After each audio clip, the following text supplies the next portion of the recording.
Hey, so I'm sure you know that phrasal verbs are a big part of natural spoken English. And there are different ways that you can learn phrasal verbs, but it's important to always learn them in context. Pay attention to how they're used, what they're being used to talk about, what situations they work for, and so on. Now, sometimes you can learn phrasal verbs around one specific topic, but that's not always the case. A lot of times, common phrasal verbs can be used in lots of different situations to talk about different topics. And so today we are going to look at some of the most common phrasal verbs that you can use in lots of different everyday situations.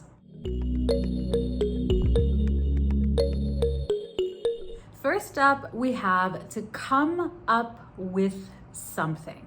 To come up with something. Now, to come up with something just means to think of an idea, a solution, or a plan. And you can come up with a lot of different things in a lot of different situations. For example, let's say you're facing a challenge at work. You meet with your colleagues. You might say, okay, let's come up with a solution. Or we need to come up with a solution as soon as possible. Or let's say you're brainstorming some new ideas for something at work or at school with a group. You can say, okay, let's come up with some ideas for this project, all right? Or you might be talking to your family or friends. Maybe you're making travel plans. You can sit down with them and say, okay, let's come up with a plan, or let's come up with an itinerary. Okay, so come up with just means to think of an idea, a solution, or a plan. Next, we have put on, to put something on. This one is very, very common. We all do this every single day. We use put on when we get dressed, when we get someone else dressed, or when we apply makeup or accessories. So for example, it's cold out today, don't forget to put on your coat, okay? Or if you have babies or young children, you need to put their clothes on in the morning before they go to school. Before I film, I put makeup on, okay? So I apply makeup. So put on is the phrasal verb we use for all of our clothes, all of our accessories like glasses, rings, earrings. We put all of these things on, okay? So this is for clothing, accessories, and makeup.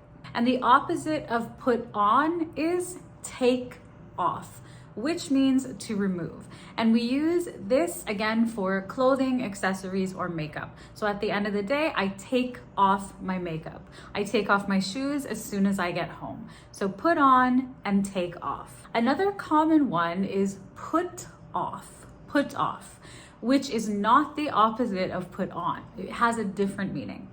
Put off, if you put something off, it means that you postpone it or delay it until a later date, okay?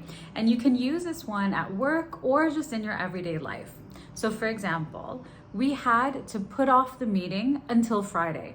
We're too busy, so we had to put off the meeting until Friday, okay? Another example, unfortunately, I've had to put off my holiday. I've had to put off my holiday. I've had to delay or postpone my holiday. Pick up is another very, very common one. And pick up generally means to collect something or someone. So for example, I have a package to pick up from the post office. I have a package to pick up from the post office, okay?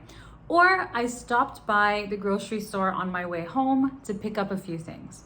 I stopped by the grocery store on my way home from work to pick up a few things. Or I'll pick you up from the airport tomorrow.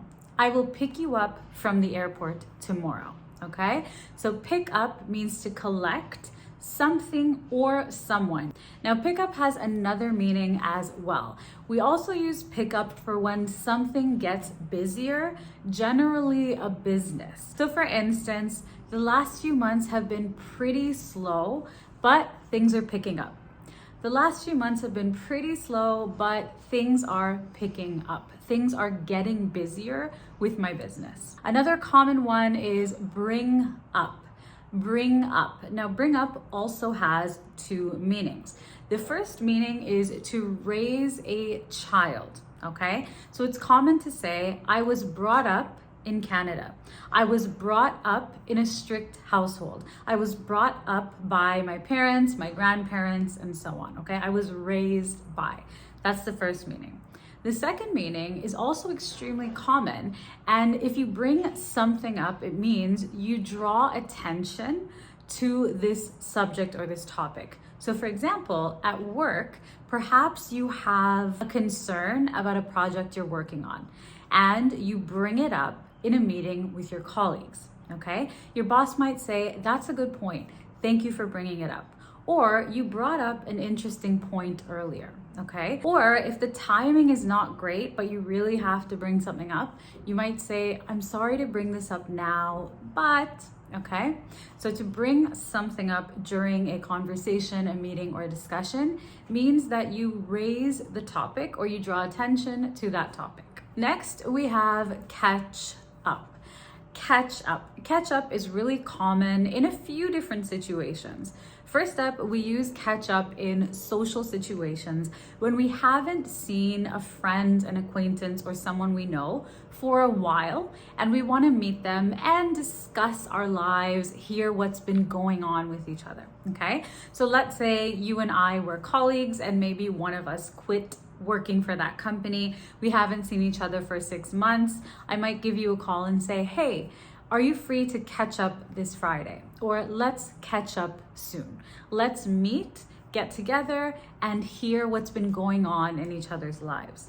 You can also use catch up when you are behind on something or you're not as far as you should be. So for example, let's say that you are sick and you miss a few days of school or university. You might have to catch up on your work, okay? You might have to catch up on your work. Next, we have get back, to get something back. Now, if you get something back, it means that something is returned to you. So for example, I'm gonna return these shoes and get my money back. I'm going to return these shoes and get my money back. We also use get back when we lend something to someone or they borrow something from us. So for example, let's say that I have lent you my laptop for a few days because yours was broken. I might say, I have to stop by Joe's place to get my laptop back. I have to stop by Joe's place to get my laptop back, okay? So if you get something back, it is returned to you. This can be money or another object. Next, we have look up, to look something up. Look something up. Now, this is also something that many of us do every single day. If you look something up, it just means you search for information, an answer, or a definition. And most of us do this online using online search engines like Google. We simply Google things and that's how we look them up. Okay. You can also look up words or definitions of words in a dictionary, or you can look up words online. All right. So for example, if you don't know the meaning of a word in English, just look it up. If you don't know the meaning of a word in English, just look it up. Or I've been looking up some chocolate cake recipes. I've been looking up some chocolate cake recipes. So you look something up, it just means that you search for it, and most often online. And to leave out. If you leave something out or leave someone out, it simply means that you exclude or do not include that person or that thing, okay? And you can use this one in lots and lots and lots of different situations. Sometimes we leave things out intentionally and sometimes we leave things out by accident. So for example, let's say that I am baking a cake, okay? And the cake recipe includes nuts, but I am allergic to nuts. So I decided to leave the nuts out of the cake or out of the recipe, okay? So I left the nuts out of this recipe, okay? Another example, let's say a friend of yours has told you a story, but they did not include some important information. You might say, you left out a really important detail, or you left out an important part of the story, okay? Another common example is in social groups or social situations. If one person is not included or not invited, we often say that they have been left out or they feel left out. And this is quite common among children. So for example, if you have a group of children who are friends and they play together and they don't include one child or one classmate, that one child will probably feel left out. Okay, and it's not nice for children, of course, especially children, to feel left out. So to leave something out, or to be left out, or to feel left out, this means to not include something or someone. Now, these are just a few of the very common phrasal verbs. There are thousands of phrasal verbs in English, so I always recommend learning and using a few at a time.